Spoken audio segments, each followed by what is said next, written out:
दोस्तों आज हम 2023 में रिलीज हुई फिल्म दी क्रिएटर को एक्सप्लेन करने वाले हैं। ये एक स्काई-फाई एक्शन फिल्म है और IMDb पर इसकी रेटिंग 7 है। कहानी हमारी फ्यूचरिस्टिक दुनिया की है जहां इंसानों ने आर्टिफिशियल इंटेलिजेंस के फील्ड में काफी तरक्की कर ली है। उन्होंने ह्यूमन ब्रेन और फेस स्कैनिंग का इस्तेमाल करके काफी एडवांस रोबोट्स बनाए हैं जिन्हें सिमुलेंट्स या सिम्स कहा जाता है। इन रोबोट्स का इस्तेमाल मेडिकल फील्ड, स्पोर्ट, किचन, यहाँ तक कि डिफेंस में भी किया जाने लगा है। लेकिन सन 2055 में अमेरिका के लॉस एंजलिस पर एक बड़ा न्यूक्लियर हमला होता है जिसमें लाखों लोग मारे जाते हैं और इस हमले का इल्जाम रोबोट्स यानी कि आर्टिफिशियल इंटेलिजेंस पर आता है, जिसके बाद सभी वेस्टर्न कंट्रीज रोबोट्स को बैन कर देते हैं। लेकिन जापान, ताइवान और भारत जैसे देश जो अब न्यू एशिया के अंडर आते हैं, यहाँ अभी भी AI का इस्तेमाल जमकर किया जाता है, यहाँ तक कि उन्हें इंसानों के बराबर का दर्जा भी प्राप्त है। हालांकि अमेरिका सभी AI रोबोट्स को मिटाने के लिए जंग की तैयारी कर रहा है, जिसके लिए उन्होंने एक बहुत ही घातक हथियार बनाया है जिसे नोमैड कहा जाता है। दरअसल ये वेपन एक एडवांस स्पेस स्टेशन है जो स्पेस से ही मिसाइल छोड़कर टारगेट को तबाह कर सकता है। अब कहानी 10 साल आगे बढ़ती है और हम सन 2065 का समय देखते हैं जब अमेरिकन आर्मी AI को खत्म करने के लिए उनके निर्माता को ढूंढ रही है। उन्हें उसके न्यू एशिया में होने की खबर मिलती है, जिसके बाद एक सैन्य टुकड़ी नोमैड के साथ वहां पहुंच जाती है। तभी हम जोशुआ और उसकी प्रेग्नेंट पत्नी माया को देखते हैं जो न्यू एशिया में बीच पर बने एक घर के अंदर रहते हैं। इन दोनों की लव लाइफ काफी अच्छी चल रही थी। तभी उन्हें किसी तरह की आहट सुनाई देती है, जिसके बाद जोशुआ अपने आर्टिफिशियल हाथ पांव पहनकर बाहर झांकता है। तभी कुछ सिमुलेंट गार्ड एक अमेरिकन सोल्जर को पकड़कर अंदर लाते हैं और उसे बुरी तरह पीटने लगते हैं, लेकिन वह अपना मुंह नहीं खोलता। तभी रोबोट्स का कमांडर हारून कहता है कि अमेरिकन ने हमें ढूंढ लिया है, इसीलिए सभी लोग जल्द से जल्द बोट में जाकर बैठ जाओ। अब जोशुआ अकेले में उस अमेरिकन सोल्जर से मिलता है और कहता है कि निर्माता यहाँ नहीं है, इसीलिए वह कमांडर से बात करके सब कुछ कैंसिल करने के लिए कहता है। लेकिन इसी दौरान सिमुलेंट्स और आर्मी के बीच जंग छिड़ जाती है। यहाँ हमें पता चलता है कि जोशुआ भी एक अमेरिकन अंडरकवर एजेंट है और उसने निर्माता को पकड़ने के लिए माया से शादी की है, क्योंकि माया निर्माता की ही बेटी है। लेकिन माया को जोशुआ का सच पता चल जाता है और वह जान जाती है कि जोशुआ ने उसे धोखा दिया है, इसीलिए वह उस पर गन तान देती है। जोशुआ उसे कन्विंस करने की कोशिश करता है, लेकिन माया उसकी एक नहीं सुनती और अपने सिमुलेंट दोस्तों के साथ बोट में जाकर बैठ जाती है। लेकिन तभी नोमैड आसमान से बोट्स पर स्ट्राइक कर देता है और इस हमले में माया समेत सभी लोग मारे जाते हैं। ये देखकर जोशुआ बुरी तरह टूट जाता है। अब कहानी 5 साल आगे बढ़ती है और हम जोशुआ को देख पाते हैं जो माया के जाने से अभी भी सदमे में है। उसने आर्मी से भी रिजाइन कर दिया है और अब वह ग्राउंड जीरो पर क्लीन अप करने का काम करता है। वह अक्सर माया की वीडियोस देखकर उसे मिस किया करता था। तभी एक दिन जनरल एंड्रयू और कर्नल हॉवेल उससे मिलने आते हैं। ये लोग उसे बताते हैं कि निर्माता ने एल्फा और नाम का एक बहुत ही घातक हथियार बनाया है जो नोमैड को भी तबाह कर सकता है और अगर ऐसा हुआ तो अमेरिका ये जंग हार जाएगा। इसीलिए वो दोनों जोशुआ को फिर से आर्मी ज्वाइन करने के लिए ऑफर करते हैं, क्योंकि निर्माता की लैब के बारे में सिर्फ वही जानता था। लेकिन जोशुआ उनके साथ आने से साफ मना कर देता है, क्योंकि वह अपनी पत्नी और बच्चे को खोने के बाद वापस उस दुनिया में नहीं जाना चाहता था। तभी कर्नल हॉवेल माया की एक वीडियो प्ले करती है जिसमें वह जोशुआ को दिखाती है कि माया अभी भी जिंदा है और कहीं छुपी हुई है। हम उसे फिर से ढूंढकर वापस ला सकते हैं, लेकिन उसके लिए तुम्हें हमारे साथ चलना होगा। अब जोशुआ उनका ऑफर एक्सेप्ट कर लेता है, जिसके अगले दिन हम देखते हैं कि आर्मी की एक टुकड़ी न्यू एशिया के लिए निकल चुकी है। रास्ते में कर्नल उन्हें पूरा प्लान समझाती है और कुछ समय बाद ये लोग अपनी डेस्टिनेशन पर पहुंच जाते हैं। अब ये लोग एक गांव के नजदीक पहुंचते हैं, लेकिन यहाँ उन्हें कहीं भी लैब दिखाई नहीं देती। जोशुआ कहता है कि लैब जमीन के अंदर है, जिसके बाद ये लोग गाँव वालों से लैब तक जाने का रास्ता पूछते हैं, लेकिन वो लोग इन्हें कुछ भी नहीं बताते। तभी उनमें से एक सोल्जर छोटी बच्ची के डॉग पर गन तान देता है और वह लड़की उन्हें लैब तक जाने का रास्ता बता देती है। अब उनमें से कुछ सोल्जर्स नीचे उतरते हैं और लैब में काम करने वाले सभी लोगों को मार देते हैं। तभी जोशुआ CCTV कैमरास में माया को देखता है जो कुछ देर पहले यहीं थी। अब ये लोग एक बड़े से लॉकर के नजदीक जाते हैं जिसे केवल हैक करके ही खोला जा सकता था। तभी वहाँ की लोकल पुलिस उन्हें पकड़ने की कोशिश करती है और उनके बीच लड़ाई छिड़ जाती है। अब जब सभी सोल्जर्स लड़ने में बिजी थे तभी जोशुआ लॉकर खुलने पर अंदर जाता है और देखता है कि यहाँ कोई हथियार नहीं है बल्कि एक छोटी बच्ची है जो रोबोटिक सिमुलेंट है। तभी एक साइंटिस्ट जोशुआ पर गोली चलाकर उसे जख्मी कर देती है और इमरजेंसी डोर खोलकर उस बच्ची को यहाँ से बाहर निकाल देती है और ये सिमुलेंट पहली बार लैब से बाहर की दुनिया देखती है। उधर बचे हुए अमेरिकन सोल्जर्स अपनी जान बचाकर यहाँ से भागने लगते हैं, लेकिन पुलिस इनके एक साथी के पीछे बॉम्ब लगा देती है और जब ये लोग टेक ऑफ करते हैं तो अचानक ब्लास्ट होता है और उसमें सभी सोल्जर्स मारे जाते हैं। वहीं जोशुआ भी लैब से बाहर आकर माया को ढूंढने लगता है, लेकिन इस भीड़ में वह उसे कहीं नजर नहीं आती। तभी नोमैड ऊपर से मिसाइल छोड़कर वहाँ सब कुछ नष्ट कर देता है। अब अगली सुबह हम देखते हैं कि जोशुआ एक बोट के अंदर बेहोश पड़ा है। अब जब उसे होश आता है तो वह सिमुलेंट बच्ची उसके पास खड़ी थी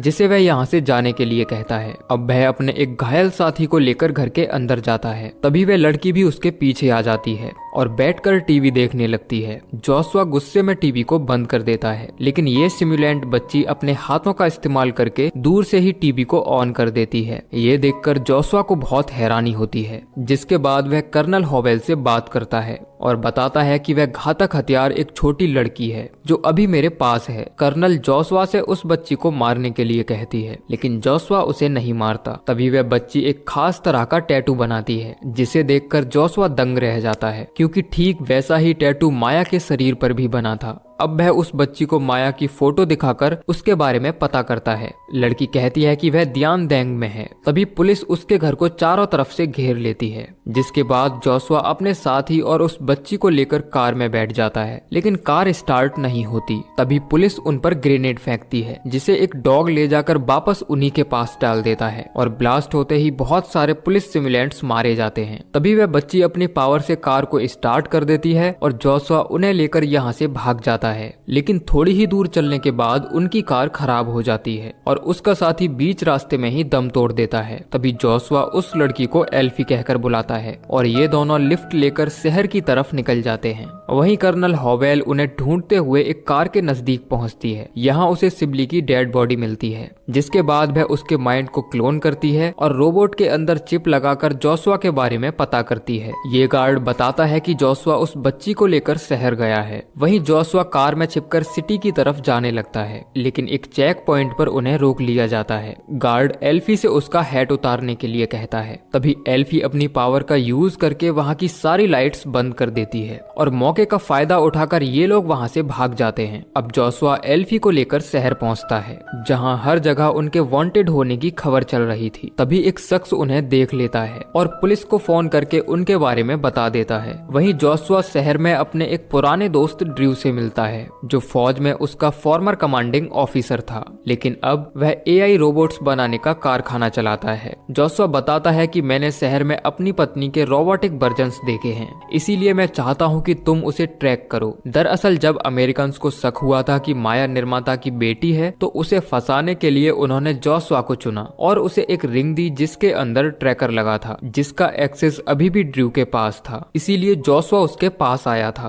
तभी जोशुआ उसकी मुलाकात एल्फी से करवाता है और बताता है कि ये किसी भी इलेक्ट्रॉनिक चीज को दूर से ही कंट्रोल कर सकती है। ड्रू उसे देखकर काफी हैरान होता है, क्योंकि आज से पहले उसने ऐसा रोबोट नहीं देखा था। वह कहता है कि समय के साथ इसकी ये पावर्स बढ़ती जाएंगी और एक समय ऐसा आएगा कि उसे रोक पाना नामुमकिन हो जाएगा। जिसके बाद ड्रू की गर्लफ्रेंड कामी एल्फी को लेकर रूम में जाती है, जहाँ बैठकर वह टीवी देखने लगती है। उसी समय पुलिस बिल्डिंग को चारों तरफ से घेर लेती है और कामी को मारकर एल्फी को अपने कब्जे में ले लेती है। इससे पहले कि ये लोग उसे ले जा पाते, तभी जोशुआ यहाँ आकर उन सभी पुलिस वालों को मार देता है, लेकिन इस हमले में ड्रू की सिमुलेंट गर्लफ्रेंड मारी जाती है। तभी यहाँ पुलिस के कुछ और लोग आ जाते हैं, लेकिन उनके आने से पहले ये तीनों यहाँ से भाग जाते हैं। तभी कर्नल हॉवेल और एमसी ब्राइट भी उन्हें ढूंढते हुए इस बिल्डिंग के अंदर आ जाते हैं और इन्हें ड्रू की मरी हुई गर्लफ्रेंड मिलती है, जिसका सर हॉवेल अपने साथ ले जाती है। वहीं जोशुआ, ड्रू और एल्फी माया की रिंग को ट्रैक करते हुए जोशुआ के पुराने घर पहुंचते हैं। जब वह घर के अंदर जाता है तो उसे यहाँ माया की रिंग मिलती है, लेकिन माया यहाँ नहीं होती। तभी यहाँ एल्फी को लेने उसके लोग आ जाते हैं, जो आते ही ड्रू पर हमला कर देते हैं और वह बुरी तरह जख्मी हो जाता है। मरने से पहले जोशुआ को वह एक सच बताता है। वह कहता है कि निर्माता कोई और नहीं बल्कि माया ही है, इसीलिए 5 साल पहले तुम पर हमला किया गया था, लेकिन अमेरिका ने ये सच तुमसे छिपाए रखा क्योंकि तुम माया से प्यार करते थे।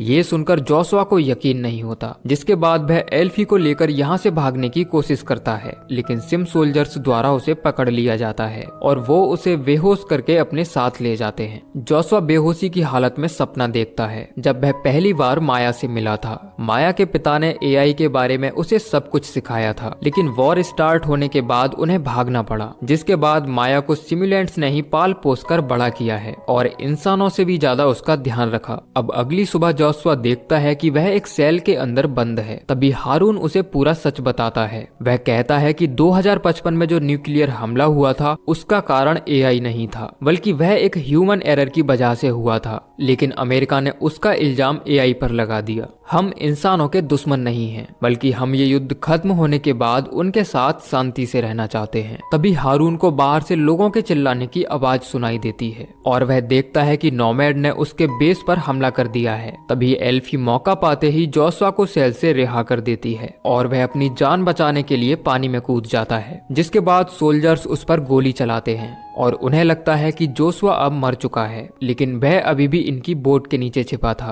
अब हारून एल्फी को लेकर सेफ सिटी की तरफ जाने लगता है। शहर पहुंचकर जोशुआ छिपते छिपाते आगे बढ़ता है और देखता है कि यहाँ इंसान और सिमुलेंट्स के बीच काफी गहरा रिश्ता है, बल्कि यहाँ कुछ रोबोट्स तो ऐसे भी हैं जो बच्चों को अध्यात्म की शिक्षा दे रहे हैं। अब शाम होते होते सभी रोबोट्स चार्ज होने के लिए सो जाते हैं। तभी जोशुआ हारून के नजदीक जाकर उसका स्विच ऑफ कर देता है और यहाँ से भागने के लिए एल्फी के साथ बोट में जाकर बैठ जाता है। तभी अचानक अलार्म बजता है और पता चलता है कि अमेरिकन्स अपने बड़े बड़े टैंक्स के साथ यहाँ आ चुके हैं, जो पूरे गांव को निशाना बनाकर सब कुछ तबाह करने लगते हैं। ये देखकर एल्फी लोगों की मदद करने के लिए बोट से उतर जाती है। अब अमेरिकन्स और सिमुलेंट्स के बीच भीषण लड़ाई छिड़ जाती है और दोनों तरफ से लोग मरने लगते हैं। तभी अजीब सा दिखने वाला एक रोबोट दौड़कर ब्रिज पार करता है और सिमुलेंट्स के नजदीक आकर फट जाता है, जिसमें बहुत सारे सैनिक मारे जाते हैं। जिसके बाद एक और रोबोट उनकी तरफ आता है, लेकिन तभी एल्फी अपनी पावर का इस्तेमाल करके उसे रोक लेती है, लेकिन एमसी ब्राइड एल्फी को गोली मार देता है और वह जख्मी होकर नीचे गिर जाती है।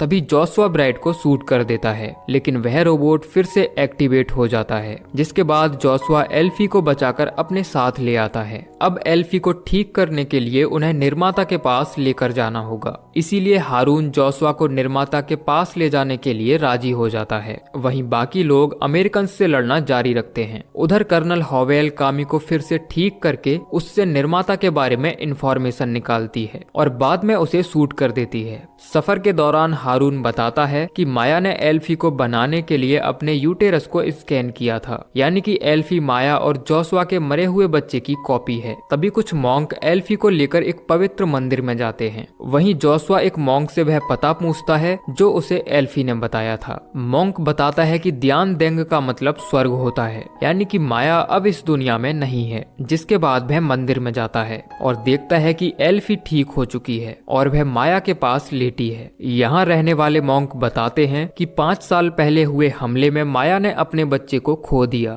जिसके बाद हारून उसे ऐसी हालत में यहाँ ले आया और वह पिछले 5 साल से इसी हालत में है, यानी कि माया अब मर चुकी है और उसका शरीर बस मशीन के सहारे ही जिंदा है। माया की ऐसी हालत देखकर जोशुआ फूट फूट कर रोने लगता है और अब उसे अपने किए पर पछतावा हो रहा था। वह माया से सभी चीजों के लिए माफी मांगता है और मशीन को बंद करके माया को अलविदा कहता है। उसी समय अमेरिकन से यहाँ आकर लोगों को मारने लगते हैं। कर्नल हॉवेल जोशुआ पर गन तानकर एल्फी को उसके हवाले करने के लिए कहती है और माया की कॉन्शियसनेस को एक चिप के अंदर स्टोर कर लेती है। तभी हारून पीछे से उसे शूट कर देता है और बॉम्ब के फटने से कर्नल समेत वो दोनों सोल्जर्स भी मारे जाते हैं। जिसके बाद जोशुआ एल्फी और उस चिप को लेकर यहाँ से भाग जाता है, लेकिन अमेरिकन सोल्जर्स द्वारा उसे पकड़ लिया जाता है और वो लोग उन्हें बंदी बनाकर अपने साथ ले जाते हैं। अब नेक्स्ट सीन में हम देखते हैं कि एल्फी लॉस एंजलिस के आर्मी कैंप में बंद है, लेकिन अभी तक ये लोग एल्फी से कोई भी इंफॉर्मेशन हासिल नहीं कर पाए हैं। जिसके बाद एंड्रयू जोशुआ को गन देकर उसे खत्म करने के लिए भेजता है।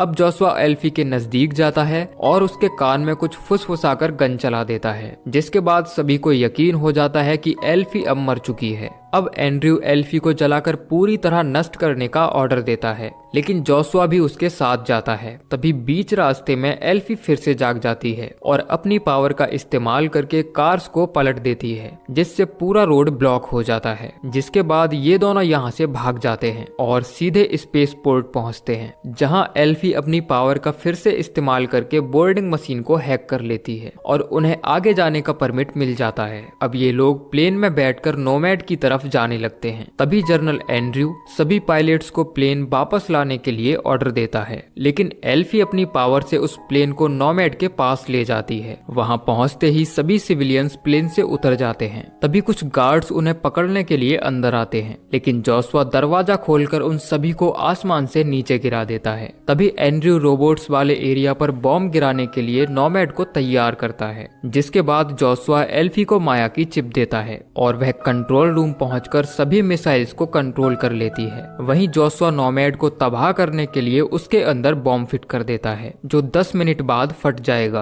तभी एल्फी वापस आते समय गलती से दूसरे रूम में चली जाती है, जहां उसे माया का स्लीपिंग सिमुलेंट मिलता है। अब वह उनमें से एक सिम को बाहर लाती है और उसके अंदर माया की चिप को इंस्टॉल कर देती है। हालांकि ये काम नहीं करती।